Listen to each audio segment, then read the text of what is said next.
Taming the Mind During Turbulent Times. Has anyone ever gone through a turbulent time?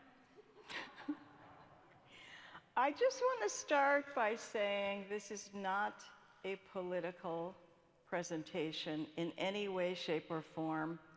It is irrelevant to me who you voted for in the last election. We're just talking human being to human being. But as those of you who've been to my workshops or take my classes with health advocates know, my main focus of my work is longevity. And that is living and inhabiting your body for the whole span of your life. So rather than working on a lifespan, which is the amount of years you live, we are trying to expend or extend your health span, which is the amount of time you spend being independent of sound mind and body in your community. So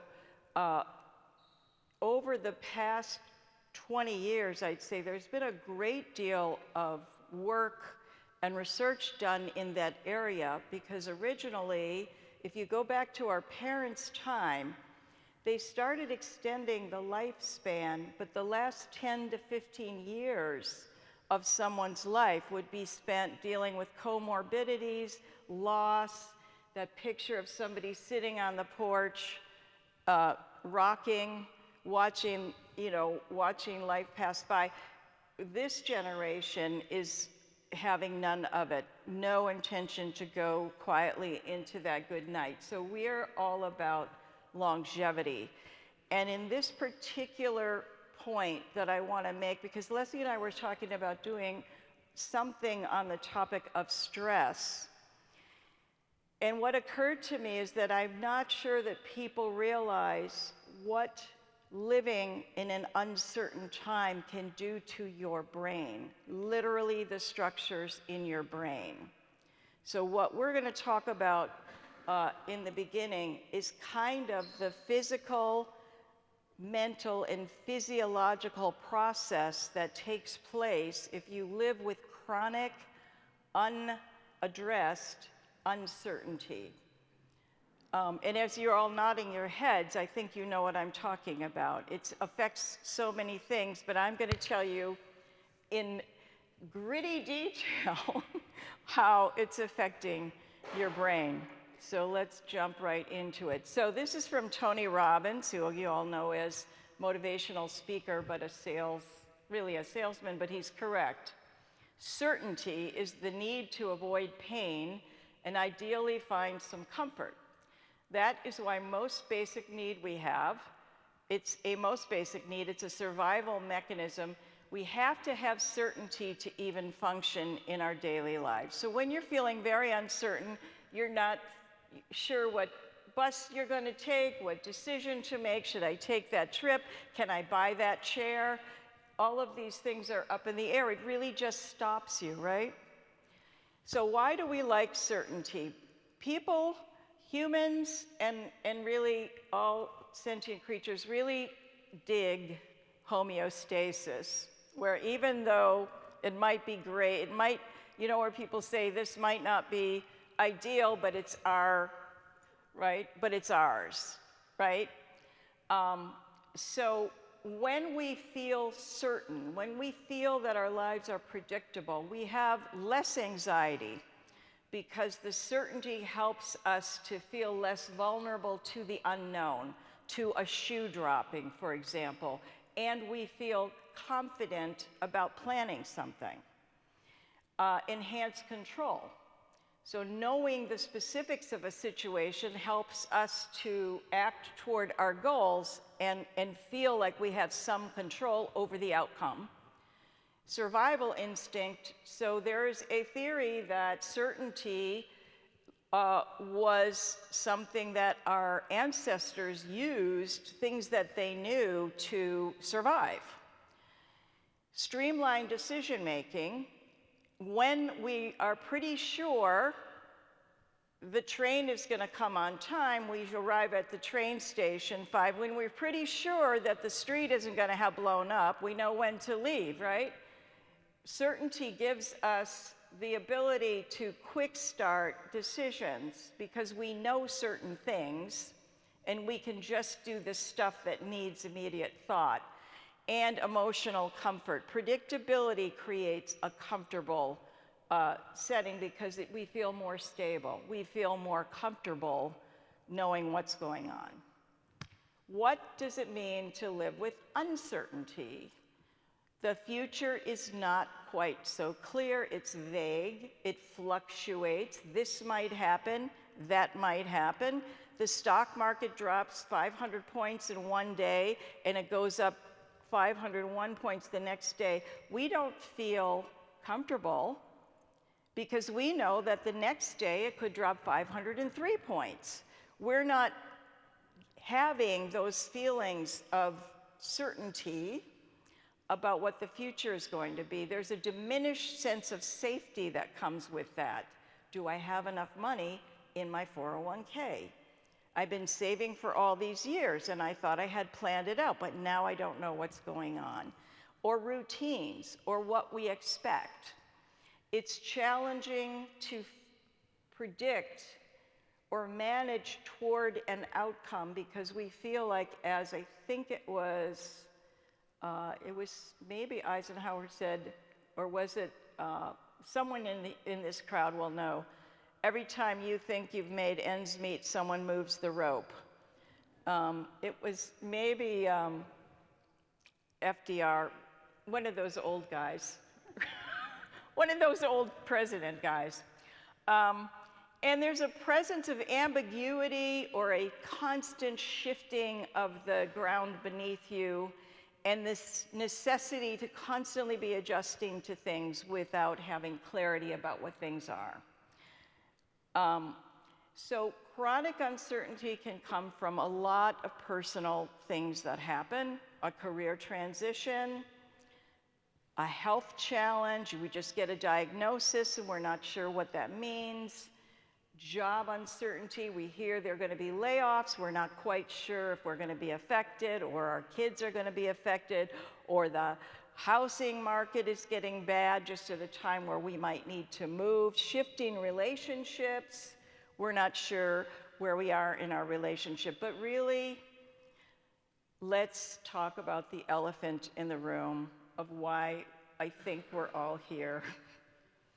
Is anyone's sense of uncertainty, and again, I don't care how you voted, has anyone felt an advancing sense of uncertainty since January 21st of 2025? Show of hands. Why we're here, the 400-pound elephant in the room with us. So, forget about politics. If you voted and the vote went your way, you are still watching layoffs, stock market. None of that changes. You're still in the same kind of situation the rest of us are in who may have voted a different way. And you're not alone. A 2024 survey was the end of 2024 by the American Psychological Association revealed that more than 70% of adults view the nation's future as a major stressor. And some of the reasons for that are economic uncertainty, which is very high on a lot of people's lists, anxiety over what we see in the news. And if you are looking at social media and you're not looking at a story and going, what is the source of that story? And you're just buying it and sharing it, you're falling for a trap, a clickbait trap of people making up stories to make things even worse. We feel like we're not able to adapt to what's coming. We are worried about what the global climate is for finances. We are not an island. We are not, we don't stand alone. We depend on people from all over the world, and they depend on us. We are an interdependent web. And inability to influence what's going on in our world. Things are being done in our name that some of us, most of us, I would dare say, are not happy with, right? So what does that look like in everyday life? So we have to talk about cognitively. Extended uncertainty, see if any of this rings true for you, affects decision-making and memory. Is anyone having more trouble than usual finding their keys? Remembering words. Remembering names. Yeah. Overloading the prefrontal cortex and hippocampus, which are sensitive to stress hormones, such as cortisol, which is the stress hormone we all know about, leading to issues with concentration, racing thoughts, and reduced problem-solving abilities. Anybody, look at how you're all smiling. Oh, that's me on that slide. Emotionally, ongoing ambiguity raises anxiety levels, which is a whole other, I'm going to talk about that in a second. And the likelihood, if you're vulnerable to mood disorders, you are more vulnerable to those mood disorders. Chronic uncertainty is a triggering event for mood disorders if you are vulnerable to them.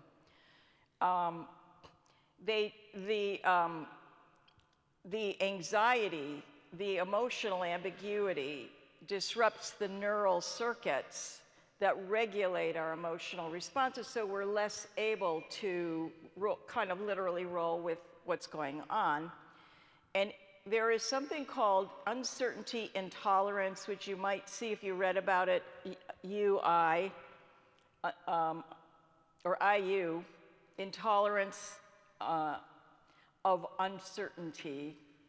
And those people will get an amplified stress response. So if your ability to tolerate uncertainty is higher than the norm, which I don't know what the norm is, but if you've got a high intolerance for uncertainty, you're more susceptible to emotional disruptions.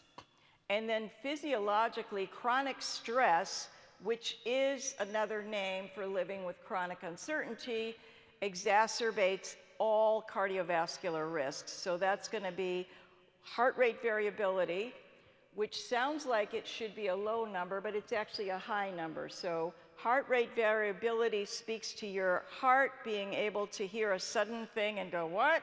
And then recover.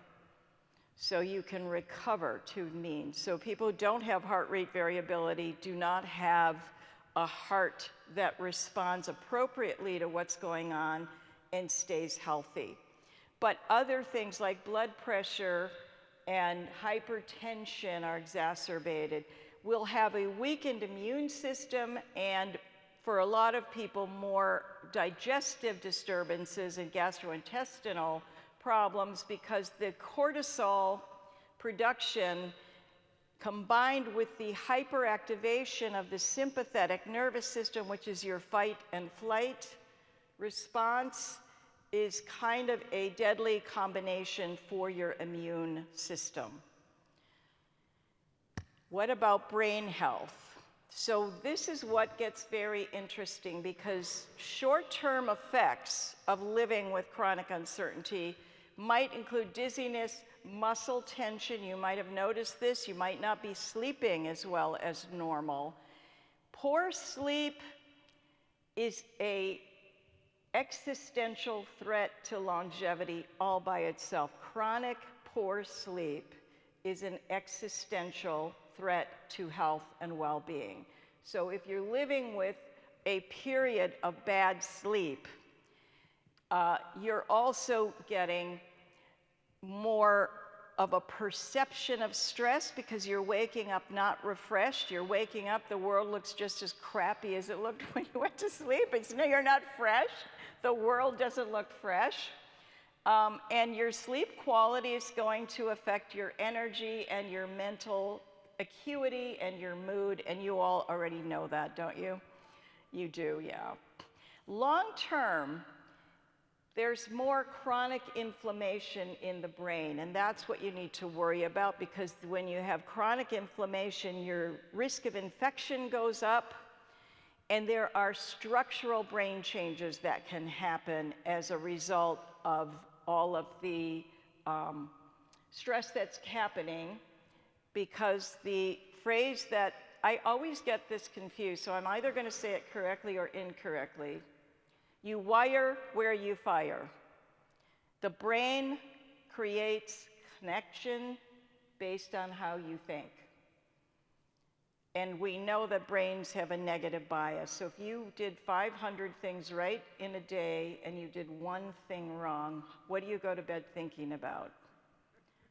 That's the negative bias of the brain. So this can change the neural structure over time. And research indicates that these effects will then create a cycle where the stress worsens your cognitive fatigue and your emotional distress.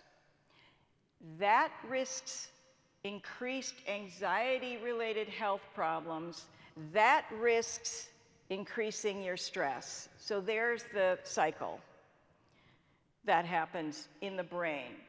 So what is the worst that can happen? I'm going to give you all the bad stuff, and then we're going to promise we're going to pivot. You can find neuropsychiatric disorders, as I discussed. Structural and functional brain changes create an elevated risk for depression, dementia, very important, dementia, and substance abuse disorders, especially if you think having a couple of glasses of wine or a couple of drinks are going to make the uncertainty go away. They don't. They're just going to make you sleep worse, because drinking before bed is deadly for sleep quality. And when you wake up, you just maybe have a hangover, but nothing's changed. Hormonal imbalances, so cortisol release can disrupt the neurotransmitter systems. And I don't mean sort of the sex hormones, I mean the hormones of the brain, which is like serotonin, dopamine, those kinds of hormones that create peace of mind and calm. And so that can bring on instability in your mood and cognitive decline. We have to really take care of our brains, is the bottom line. There's something called functional cognitive disorder. This is an uncertainty-driven anxiety that's caused by what's going on and your inability to handle it, and is not caused by an underlying condition of dementia or Alzheimer's or any other cognitive issue.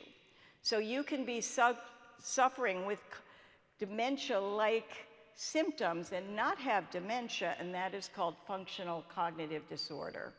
And then dementia susceptibility, because the hippocampus can atrophy, and there's the protein of Alzheimer's, which is the tau protein, can accumulate, and that is also linked to chronic stress. So when you have stress in your life, it's very important to deal with it and not just keep living with the stress if you want to stay sharp and in tune. So these are the ways that chronic anxiety, so we just speak for a moment specifically about anxiety itself, how that can alter the brain. So amygdala enlargement, it's the size and the activity of the amygdala, and that is the part of the brain which is involved with processing emotions, especially fear, and it also plays a role in forming emotional memories and enhancing reactivity, emotional reactions. So it's really important that we're paying attention to how we're reacting to things, because when we're living with chronic anxiety, we are more likely to not hear properly, to fly off the handle more quickly, to lash out more easily, all of those things, if we don't get a handle on what's going on. I already talked about the shrinkage in the hippocampus. So cortisol is a pretty bad, you need some of it, but you don't need that much of it. You don't need a bunch of it in your brain. And it's essential for memory and understanding fear, So we might have memory issues, but we also might stop distinguishing a real threat from someone walking down the street opposite us, just being a person trying to go home like us. We might start to see other things as threats that are not actually threats, which happens a lot in a society where a lot of people live together closely. And then prefrontal cortex degeneration. So prolonged stress can cause a shrinkage in the brain.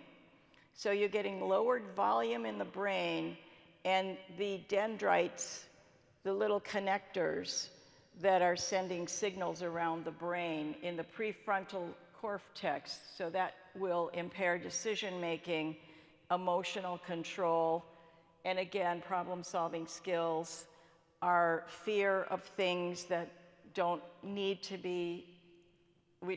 be fearful about. So we'll see. I'm going to go really quickly through here because I feel like I'm scaring the stuffing out of you. All right, anxiety and the brain. So chronic anxiety has a detrimental effect to brain health. Memory deficits, impaired executive function, which is your planning, what you're going to do during the day, having the right clothes on, leaving on time, knowing which way to drive, knowing what's forward and what's backward in the car, making all those executive decisions, making rational choices, emotional dysregulation, I already talked about it. Cortisol in the brain is toxic. Inflammation in the brain, I already talked about it, and sleep disruption. So we can skip through that. Okay. Now this is a quote from John Allen Paulos. He's a professor at Temple University and a mathematician, and he says, uncertainty is the only certainty there is, and knowing how to live with insecurity is the only security. So the answer is, I heard this phrase one time when I was, some of you know I had a pretty bad accident, and it was crawling out of a very low, dark space to get out of it. And I heard this phrase one day, and I came home and I put it up on my wall, and it says, there's no one coming. And that's this kind of time. There's no one coming. So what are we going to do? So this is a quote from me. Control is an illusion anyway. So us thinking we have control is already an illusion, and certainty is never a guarantee. So we can make the best of plans. If anyone's ever gone on a trip, I have one in my life, as some of you know. If anyone's ever gone on a trip with a 3.5-year-old, you can make all the plans you want. You can figure out what time you're going. You can figure out the restaurant. In the next scene, there's you at McDonald's. Not in our case, because we don't eat meat, but there you are in the park, not doing the thing you had planned, and the 3-year-old little screaming Mimi is terrorizing the other children on the playground instead of you. So what can we do? All right. This is just some practical stuff. I'm going to show you some techniques in a minute, but just from a lifestyle point of view. Exercise is going to be at the base of everything. If you came to my brain health class, my brain health workshop, what did we talk about? Exercise.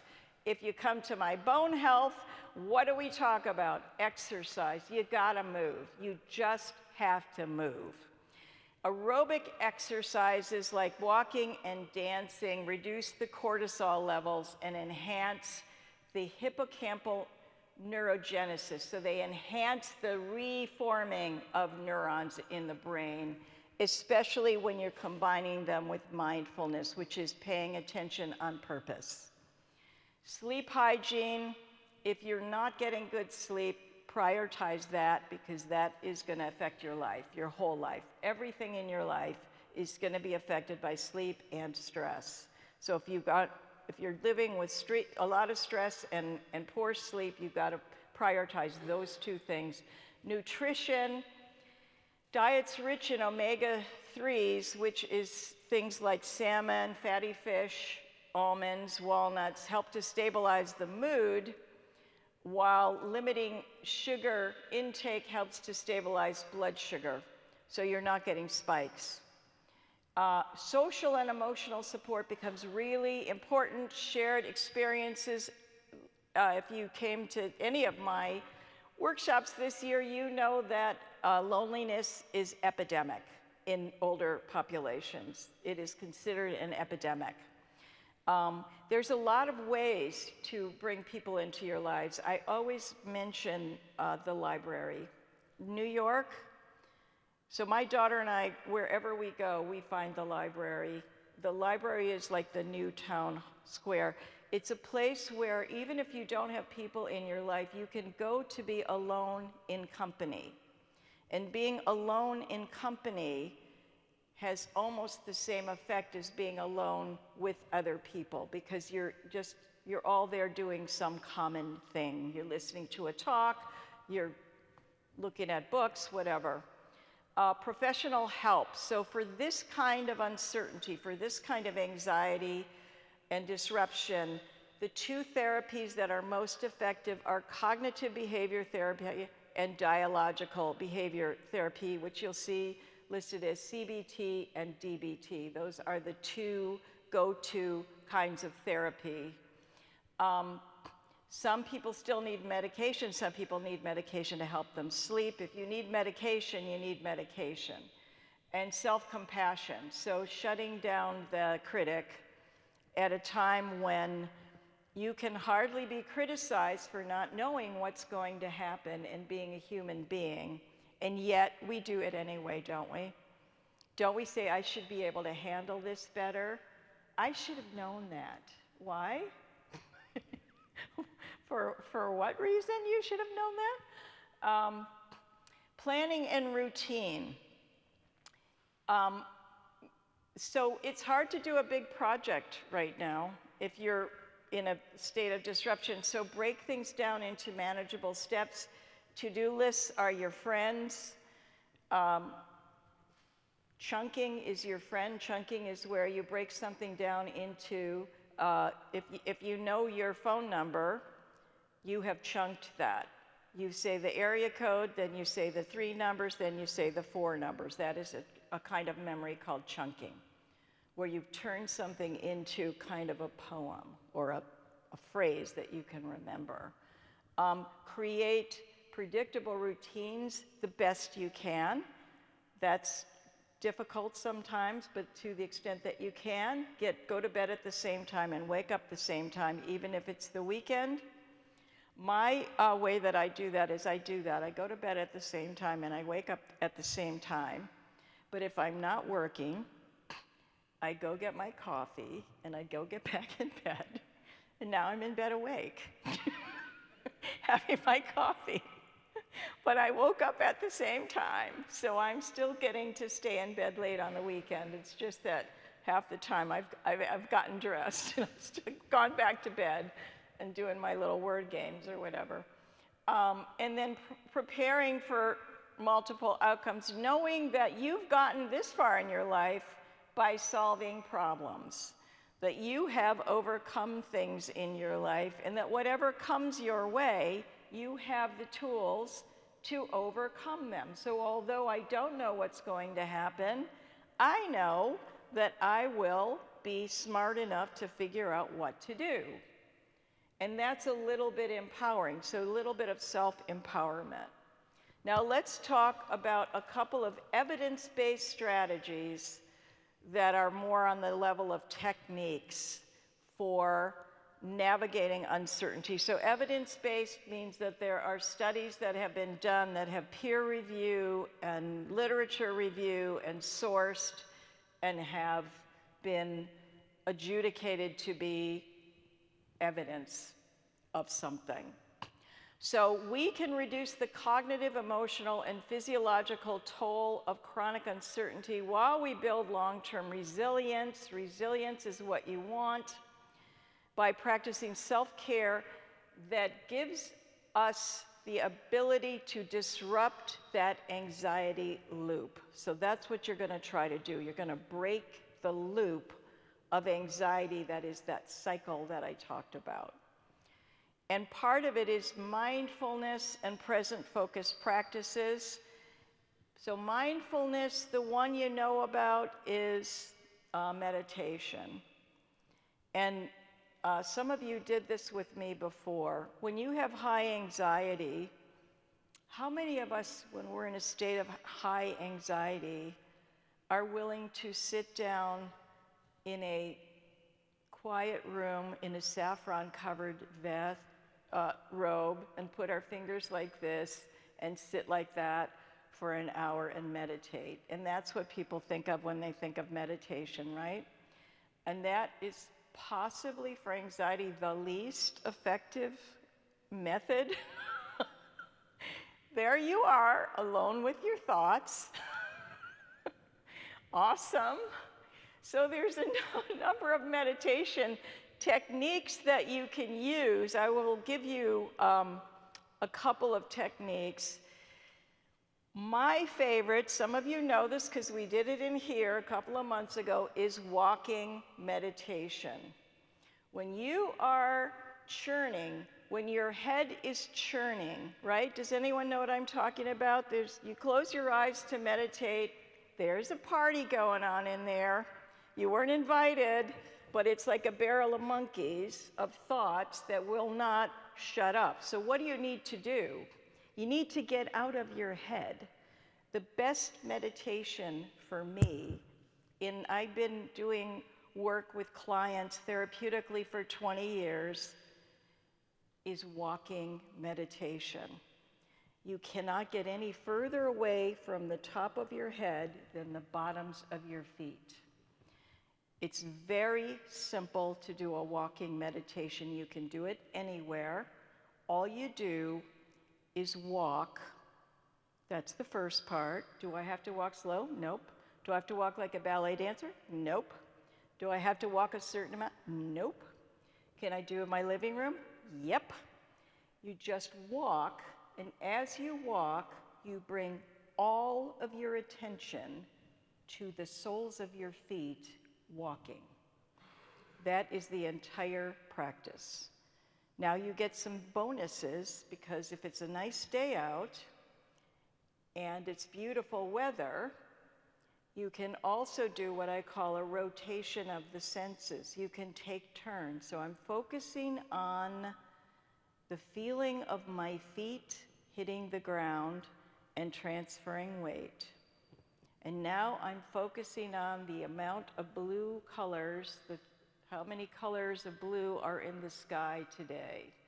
And now I'm focusing, without going into the story, on the noise I hear. That's a bird, that's an engine, that's a voice, that's water. I'm just focusing without a story on the senses.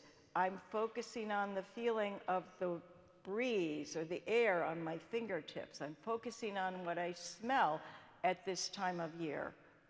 So you can rotate consciousness, or you can simply focus on the bottoms of your feet hitting the ground and reliably changing weight for you. Do not do that with your eyes closed, please. This is not an eye-closed meditation at any cost.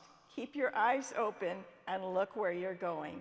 You can make eye contact with people and you can be, but you're not there to do that.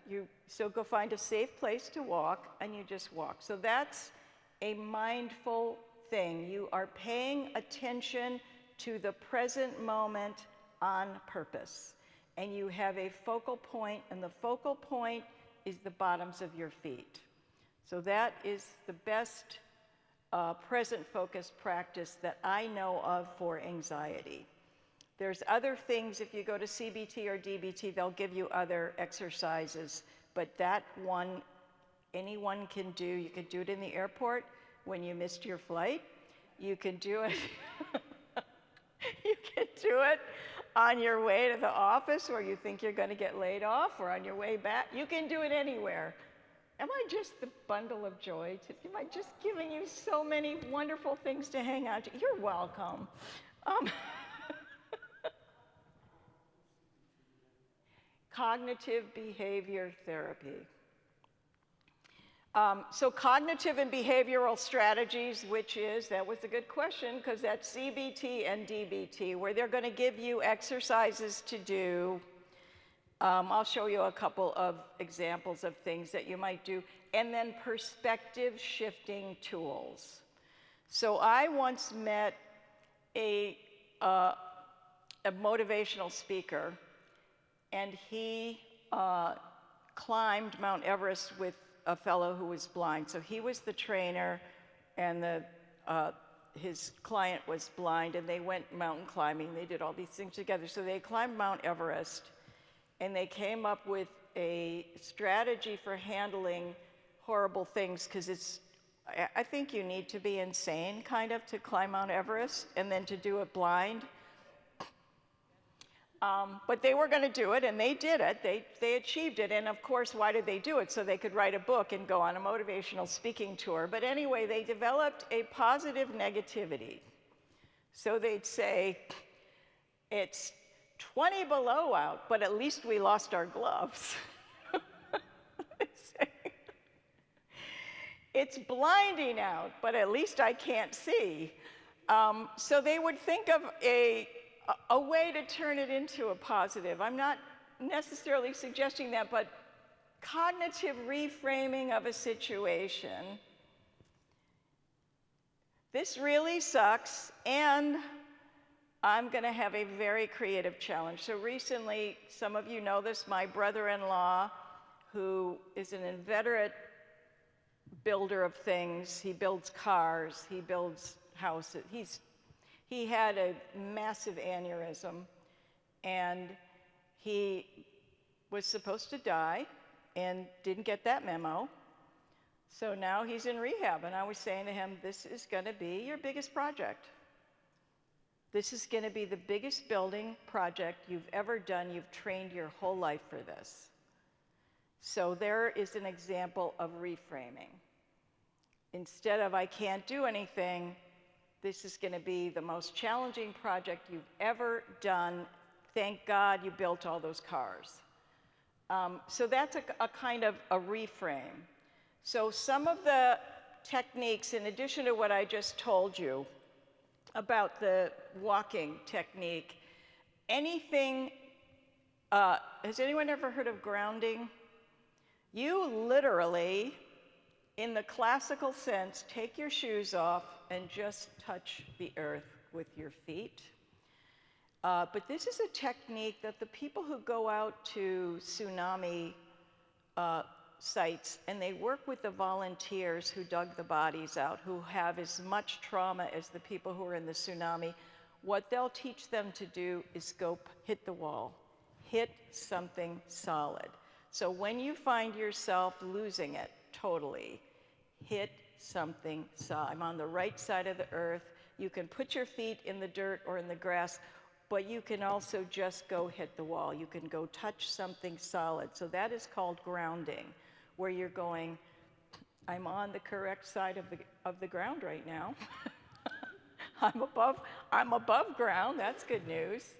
But you just bring yourself back. Thich Nhat Hanh had a wonderful technique for dealing with anger, and that was to put a touchstone in your pocket. And when you find yourself losing yourself, you put your hand in your pocket and you just grab that touchstone. And for years and years, people knew that I was a kind of a studier of Thich Nhat Hanh. Wherever they were in the world, would bring me touchstones. And I have a big bowl of touchstones. So if I would ever see a new client, I would invite them to take a touchstone. So you put something in your pocket, or it could be the locket that you wear or the ring that you wear. It could be something as simple as putting your index finger and your thumb together. It's your way of saying, wait, come back. I don't have to do that. Okay, mindful breathing, daily breath practice, and please do not, please, go on the interweb and find the one mindful breath practice you must do, and it is inhale for 4 and hold for 7.5 and exhale for 13. None of that. A really simple breath. I'll teach you one right now. Just close your mouth. Open or close your eyes, up to you. You're only going to breathe through your nose. And you want to breathe so softly that if there was a feather at your nose, it wouldn't be moving. This is called subtle breath. Just breathe as softly as you can, where you're even saying to yourself, am I breathing?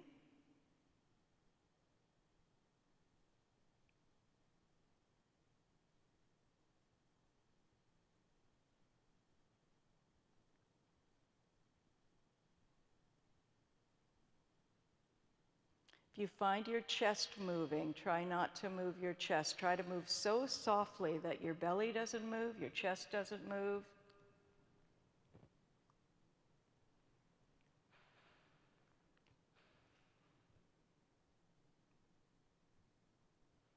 So we've been doing that for about 20 seconds.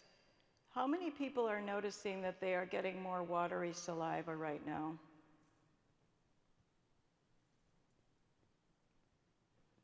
That is your rest and digest response. You just elicited your parasympathetic nervous system. So you just heightened your ability to be resilient, and you lowered the sympathetic, the hypersympathetic fight or flight response.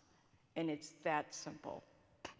I'm going to show you another breathing technique, I think, in a minute. Acceptance, so you're acknowledging uncertainty as the inevitable thing, and that you know that if you fight it, it just makes things worse. And the sayings for that is, what you resist persists, right?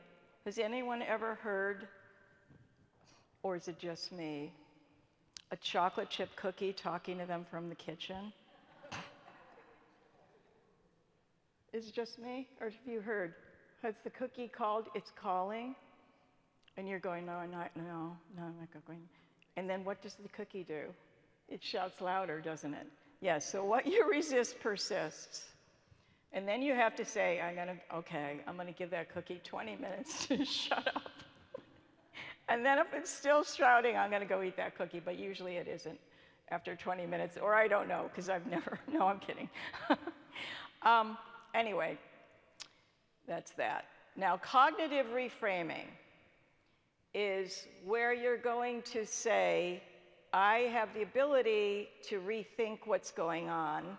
I can't control it, but I can control my reaction. So you will challenge worst case scenarios, especially if you're having that fear response. What evidence do I have that something that I do is going to result in me losing my house, right? When we go to the irrational place, when we catastrophize to the worst thing that can happen, what evidence do I have that that's going to happen? And what is a more balanced way to look at this? You can change your position on uncertainty by flipping the script. So in other words, I just said this. I don't know what's going to happen, but I know I'll handle it. You just flip that script. You can problem solve the things you can problem solve. For example, if you're worried about your 401k, you can call a financial advisor and say, what should I be doing right now? You can go to one of the many, many free seminars they have at all of the investment places to see what strategies are. You can read the financial papers that say this is what you ought to do right now with your 401k. You can manage to the degree that you can manage. Limiting your exposure to news, I have gotten it down to I'm looking at the headline and going, nope, not reading that. No. Oh, that's interesting. No, I might read that one.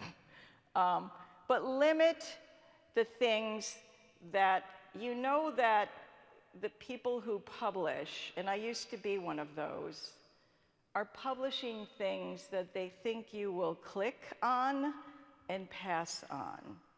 So they're going to lead with the sensational story, And what used to drive me crazy is they need our narrative. So rather than reporting the news, you're going to put a story on it so they'll understand it, and the slant you take ends up being somewhat biased, right? Some people are better than others about that, but just limit your exposure to the kinds of stories that cause you to react. And then schedule a daily time to worry. So what you resist persists. Say, okay, I'm not going to worry right now because from 10 o'clock to 10:15 is my worry time, and I have a thing to do with that, which is to keep a worry journal. And your worry journal is not a beautiful leather-bound thing. It's your recycle paper. It's a scrappy notebook, spiral-bound notebook from the drugstore. It's not a good journal. It's just paper. And you start every sentence with these words, I'm worried that. And you keep writing sentences till you can't think of anything else. And then you put your worry journal down and you walk away. And that way, you have put your worries someplace safe. If you need to figure out, if you need to worry right now, you can go look at your worry. Oh, I could worry about that. But chances are you don't need to. And by the end of writing, you have given yourself the challenge of keep writing till I literally can't think of another thing to worry about. It's all on the paper. You can put it down and then go have your life. So that is another.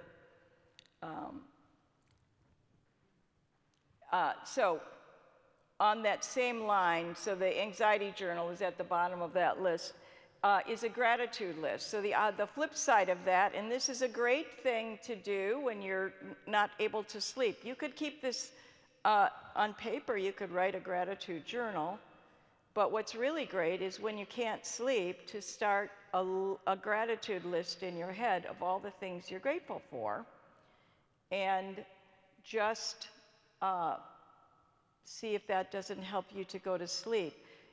Remember the movie, what was White Christmas, where Bing Crosby sings, when I'm worried and I can't sleep, I count my blessings instead of sheep. It actually works. Count your blessings. And then think of how you've handled things in the past and celebrate and remember that you are pretty good at handling things. And finally, we have a thing in Buddhism or in Zen philosophy called beginner's mind, where you're just curious. Well, this is interesting. What's going to happen? This is interesting. I don't know what's going to happen. I'm going to approach this with new eyes. I'm going to look at this with new eyes.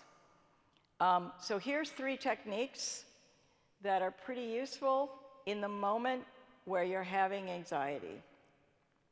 The first one kind of goes with the thing that I was talking about, the walking meditation, but this is much more immediate. It's 5, 4, 3, 2, 1, grounding. So let's do it now. 5 things you can see. Look around the room and name 5 things you can see.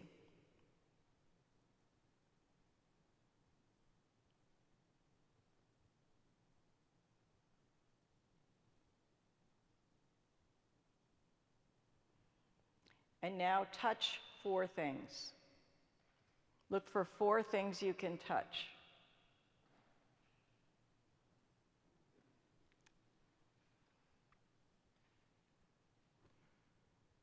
Listen for 3 things you can hear.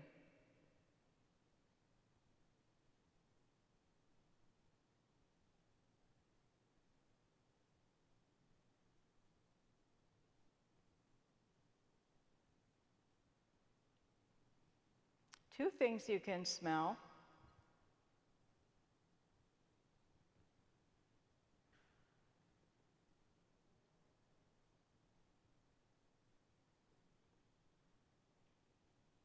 and one thing you can taste.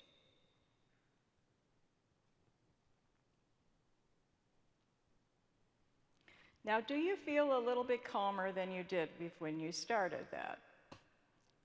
What do all these things do? They just take your mind away from that rumination. They're just changing the subject. That's all they're doing. And by the way, did you notice that I didn't say take a deep breath? So a lot of you know I never say that, ever. The person who is having an anxiety attack, one of the signs of an anxiety attack is that they cannot take a deep breath. So you just gave them another thing to worry about by saying that. However, why does take a deep breath work?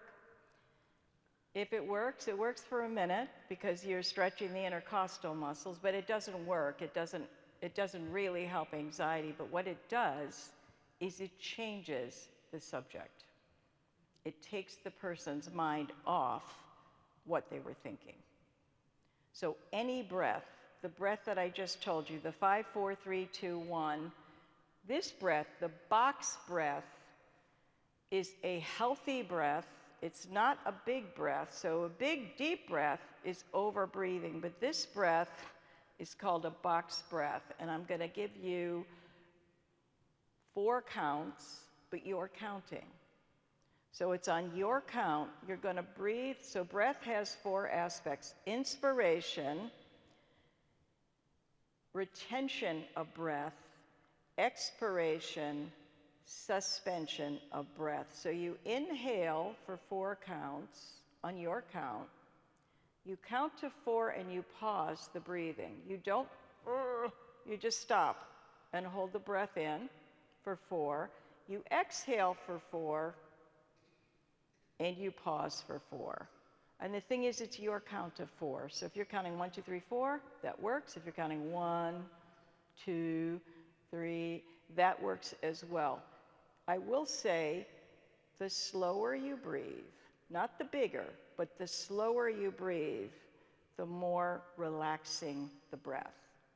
So let's try some box breathing. So you're going to inhale on your count of 4, pause the breathing for 4, exhale for 4, pause for 4. So try that. It's helpful, by the way, when you're breathing to sit up.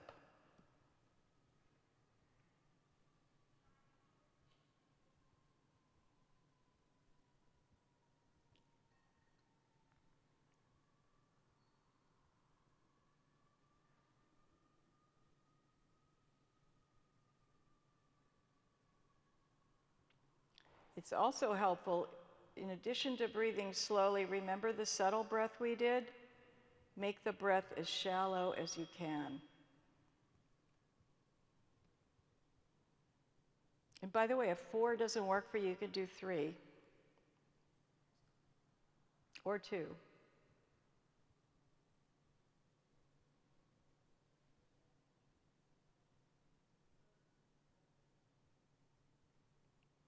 And again, as you're doing the breath, notice how your body is responding. So physiological changes will include making more saliva. Your eyes might seem like they're a little bit more watery. You might feel a calming sensation in your chest or a lack, sort of a loosening of tightness. Your breath might become more fluid. Your muscles might become less tense. Those are all signs that you are having a physiological response. So how did we do with the box breathing? Good? The last one is called stop, and I'm going to teach it to you with a technique in yoga, which is called mantra japa. Mantra japa is when you combine a gesture with words, which makes both stronger. Normally you'd be doing this with Sanskrit or some kind of like really lofty thing, but we're not going to do that. So I'll tell you a story about this. When years and years ago, I was teaching at a Y, and they kept asking me to teach yoga to the kids class, to the after-school kids class, and I said that I was against kids doing yoga because they needed to play. And that's what the sages said. Kids needed to play. They didn't need to do poses. But they said the parents were insisting, would I please, please, please teach them yoga? So I said, okay. So I come in, it's a big, they give me a room this big, filled with banquet tables. It's at a YMCA, I won't say where.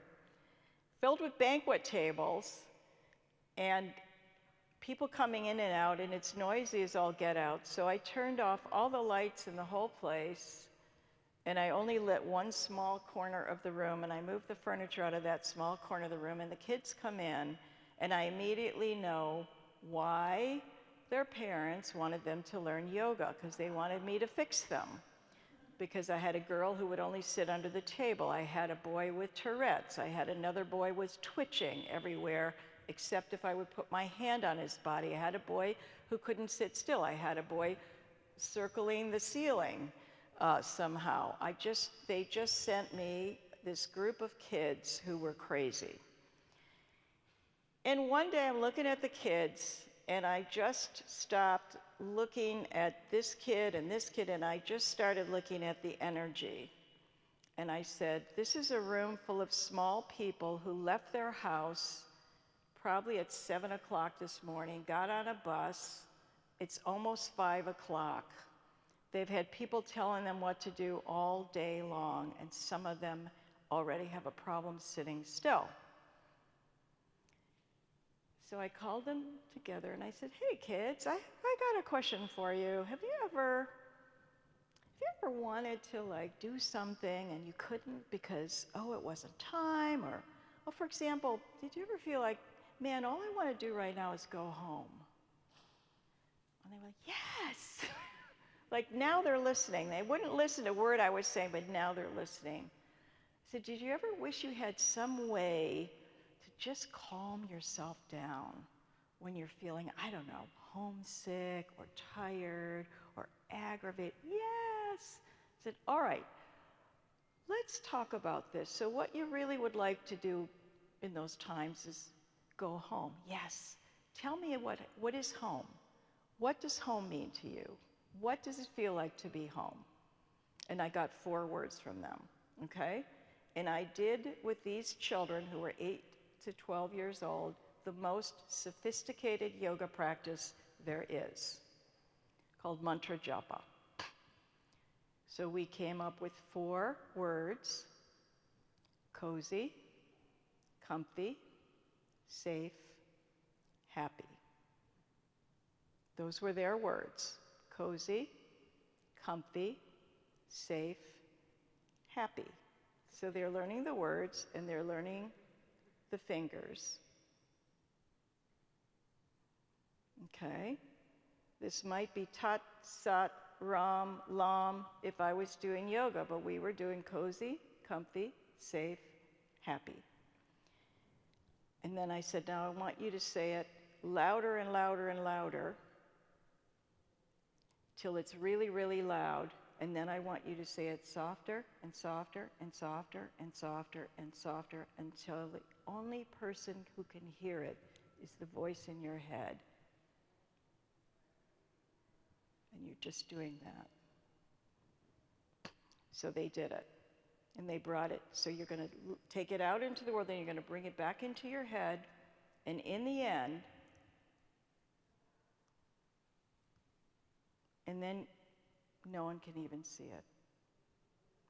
And then you're just doing that. Over the ensuing months, a girl told me that her parents, who were getting a divorce, were arguing, and she was doing it.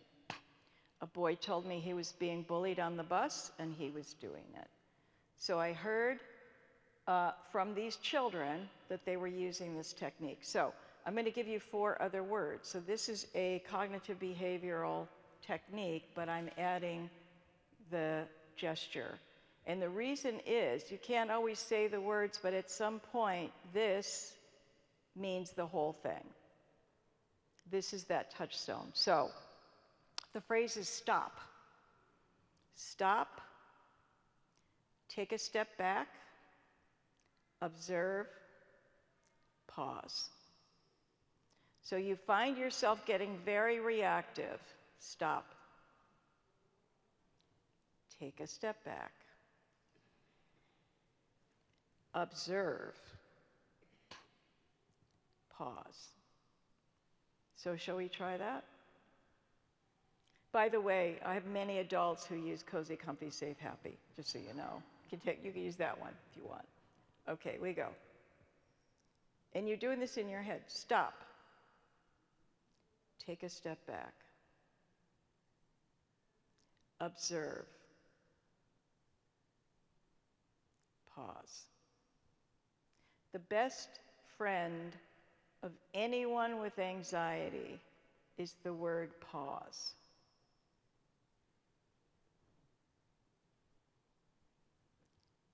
So you say stop, and that is like, hold on. Take a step back. What's happening right now? How's that affecting me? What are my choices? So we'll do it together one more time, and then I'll let you do it. You can read on the words. Stop, take a step back, observe, pause.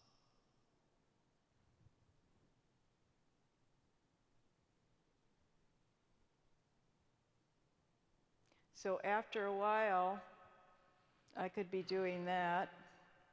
I don't even need the words because I embedded them in this gesture, or I could just do that. Does that make sense? Well, that's what I got for you. I hope this is helpful. And we have a few minutes if you have questions. Anybody got a question or a comment or? Question about the breathing. Thank you. Question about the breathing. I've done yoga and chair yoga, so I'm more accustomed to having an extended out-breath. Is it okay for me to continue to do that? Yeah. Okay. Extending the out-breath is also a very relaxing technique. I've just taught you one technique. There's plenty of them. There's the box breath, there's the belly breath, there's the extended exhale, which is super easy to remember. And there's a couple of others. Any kind of alternate nostril breathing, if you're familiar with Nadi Shodhana, you're doing even more. You don't need that. Circle breathing. There's a lot of breathing techniques. Any breathing technique will work. Why? Because you're changing the subject and you're focused on the breathing. Any breathing technique will work. The Nadi Shodhana, the alternate nostril, is very effective because you're cycling through both sides. But all breathing is okay, except a bunch of, make your belly as big as a watermelon. That is going to throw off your CO2, so don't do that one. Anything else? Anything you can use from today? Has anyone found any good tools you want to use? Okay, that's awesome. Oh, go ahead. The walking, that's the best one. Walking. It really is. And you can do it anywhere. And you don't need to pay anybody. You don't need to go to, it's great therapy. It's good for you. You get outside, you get fresh air. All of it. Changes what you're looking at. Or you can do it inside as well. So I'm glad that's useful for you. Personal analogy I'd like to make. Oh, sorry. Yesterday, I had lunch with two friends who are 78 to 80 years old. I'm going to be 77. And we had a very long lunch. And we were talking a lot about the past. I noticed that, like in a conversation, one woman started talking a whole bunch about the past, and they were two friends of mine who met for the first time. And today, and I'm 77, and I was with friends 78 and 80 years old. Today I was with my friend Susan, not to embarrass you, who's 19 years younger than I am, and we had lunch together before coming here. And as we were sitting here, I really noticed that we were talking more about the present. We weren't dealing that much with the past. And when you talked about your brother-in-law, it brought tears to my eyes because I heard what you were telling him from his past experience of building. He now had to stay in the present to see where he was heading in the future. And I've told many of my friends, because I've been doing Iyengar yoga for many years, and what always resonates in my head all the time is, this is, as you do a pose, this is the future, this is the past, let's stay in the present. And the reason I'm saying all this to everybody here is because I guess everybody here is more seniors, except for you, Susan. And I think staying in the present has really helped me during these turbulent times. Yeah, that's the present-focused awareness that I was talking about. But I also think that reminiscing about good times with old friends is also really a wonderful thing to do. So I would say that probably both of your lunches were wonderful. One where you could really enjoy your shared memories, because remember that when you are having hard times, it's sometimes hard to remember good times. So having people to help you remember good times is very useful. Having people remember the trip we took together, or the time, you know, we went to lunch and we almost walked out of the restaurant without paying, and they were chasing us and we were laughing, and all of your little antics when you were younger. Who were we ever that young?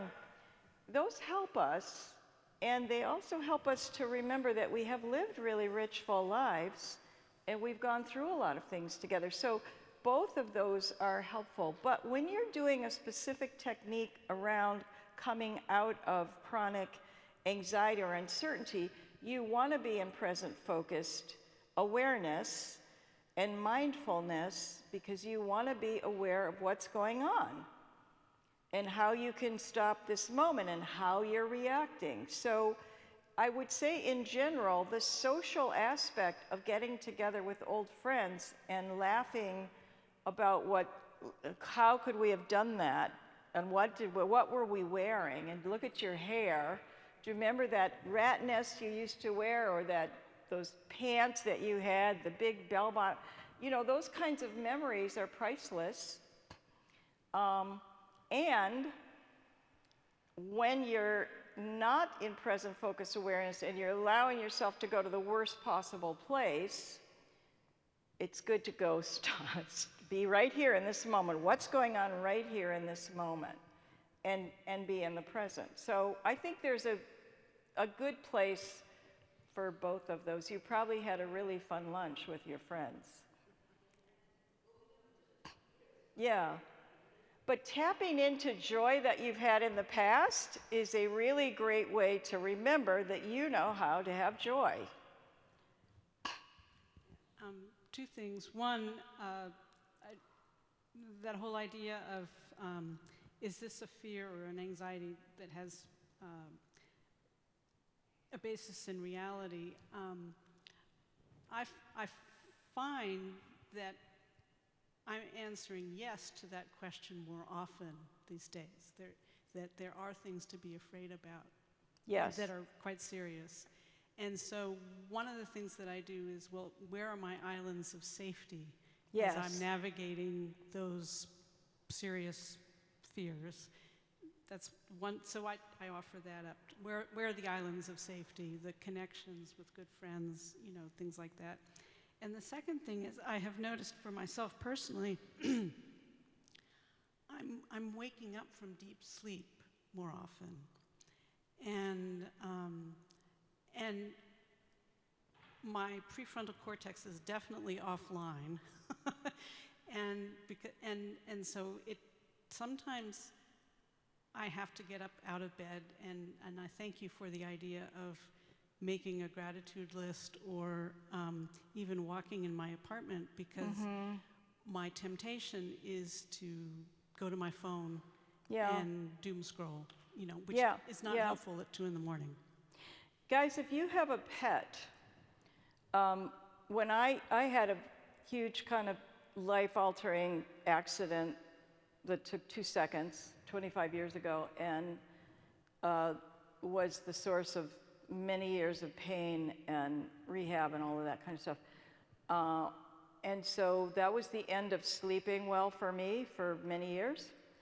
And what I would find, in addition to loving kindness meditation and gratitude journal, is I would watch my 2 cats sleeping. And watching your pet sleep, they have no trouble sleeping. They're not worried about where the next mouse is coming from. They're not worried about rent. They don't care if the refrigerator breaks. They don't care. They're just sleeping the sleep of beings that have nothing to do. And just to watch them would make me so calm that I would be just lying there really happy that I had these 2 cats, and I wouldn't care that I wasn't sleeping. Because in terms of sleeping and with sleep disruption, you do want to work on it and prioritize it. But the research shows that the cortisol that you create worrying about not sleeping is more harmful than the lack of sleep. So to sit there and catastrophize that I'm going to be tired in the morning, I got to get up, and now it's only got 45 more minutes to sleep, and now I'm going to be tired all day, and I'm going to be dragging.